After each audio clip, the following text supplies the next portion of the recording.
कसं दिसतंय हे?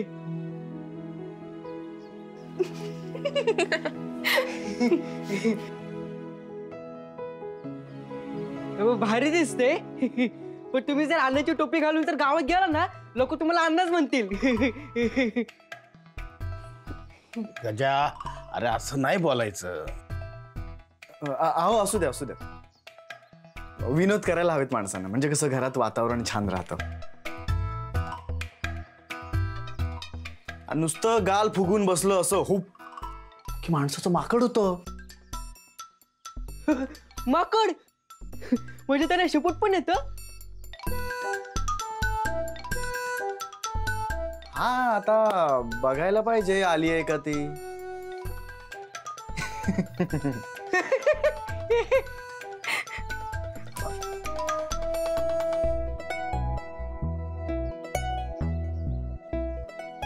नाही, पण छोटे मालक छान दिसताय तुम्ही.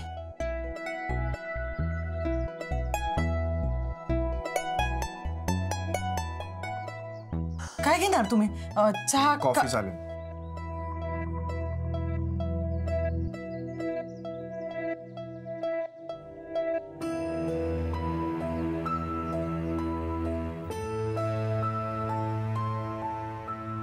कर ना कापी.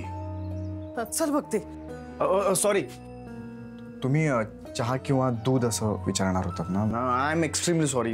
मी सवयीप्रमाणे कॉफी बोललो. Please sorry.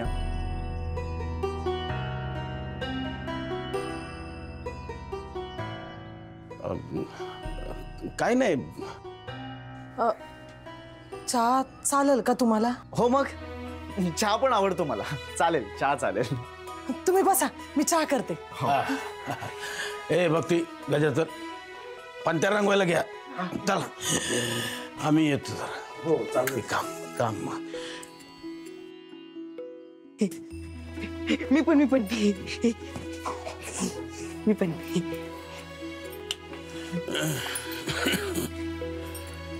हे बघा. हिरवा. 500 पंत्या दिलेत बरं का. पंती माग 2 रुपये मिळतील. सगळे मिळून दिवसाला 500 पंत्या आरामात करू आपण. हा हा हा, करू.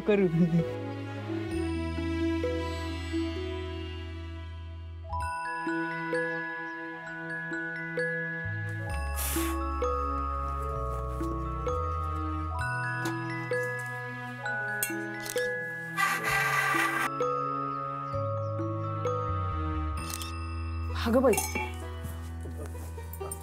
सॉरी. ते काय आहे ना, इथून फ्रेम एकदम अनबिलिव्हेबल दिसत होती. हे बघा.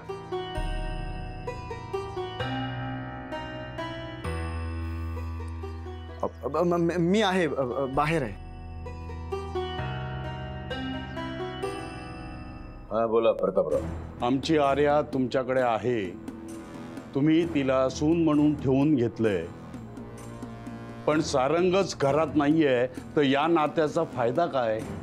घरात तिचा नवरा नसताना तिनं सून म्हणून कोणाच्या जीवावर मिरवायचं? हे बघा प्रतापराव, मी तुम्हाला खरंच सांगतो, आता या क्षणी सारंग कुठे आहे हे मलाही माहित नाही. पण उद्या तो घरामध्ये नसेल असं होणार नाही. हे असं होणार नाही, तसंच होणार. हे ऐकून कंटाळा आलाय मला. आमच्या सोबत एवढं वाईट घडेल असं वाटलं नव्हतं आम्हाला. हा दिवस, हे दुर्दैव तुम्हीच आम्हाला दाखवलंय रावसाहेब. तो क्षण, तो अपमान आठवला ना तरी जीवाची तडफड होते. मला वाटतं आता आपण काही महत्वाचे निर्णय घ्यायला पाहिजेत. व्यवसायाची सगळी तयारी झाली असली, जॅम फॅक्टरीचा भागीदारीचा व्यवसाय आता मला बंद करायचा आहे.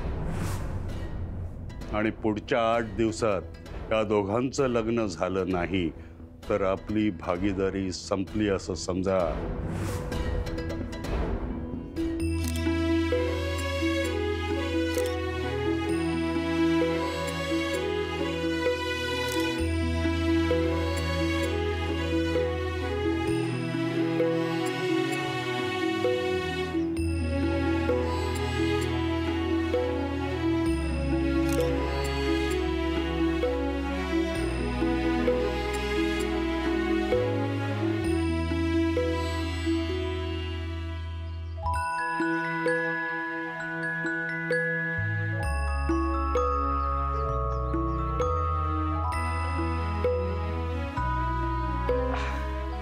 वा, मस्त एकदम.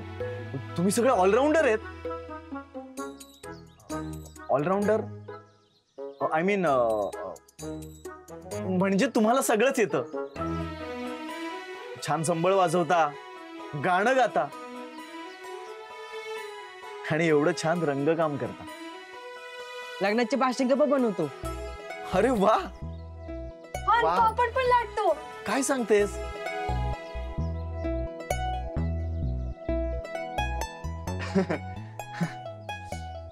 दिस इज रिअली अनबिलिव्हेबल. हा म्हणजे तुमच्या कलेचं कौतुक करण्या एवढी माझी पात्रता नाहीये.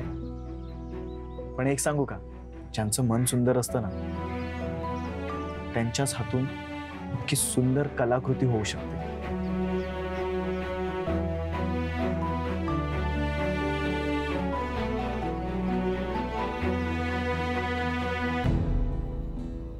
आर्या या घरची सून आहे हे आता ना मनावरती कोरून ठेवा.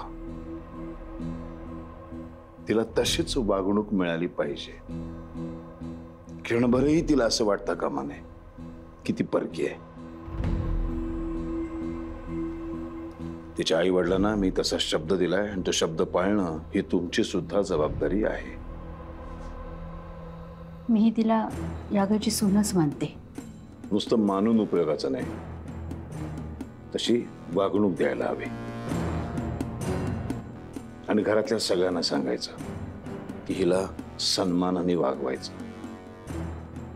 कणभरही त्रास होता कामा नये. जर कुणी हिला त्रास दिला तर गाठ माझ्याशी आहे. दाणा पाणी बंद करून टाकेन.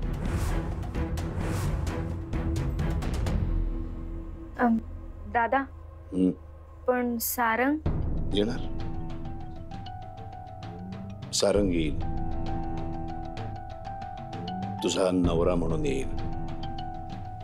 या घरचा ज्येष्ठ मुलगा म्हणून येईल. आपल्या नवीन सुरू होणाऱ्या फॅक्टरीचा मालक म्हणून येईल. काळजी करू नकोस.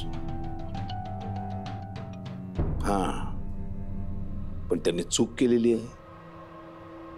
तेव्हा आल्यानंतर चुकीची शिक्षा मात्र त्याला नक्की देणार मी. मी जेव्हा शिक्षा देईन तेव्हा बायको म्हणून मध्ये आडवं यायचं नाही. आणि या घरातल्या प्रत्येकाला चुकीची शिक्षाही मिळणारच. कारण ही शिक्षा म्हणजे रावसाहेबांच्या विरोधात गेल्यावर काय होतं त्याचं एक उदाहरण असेल.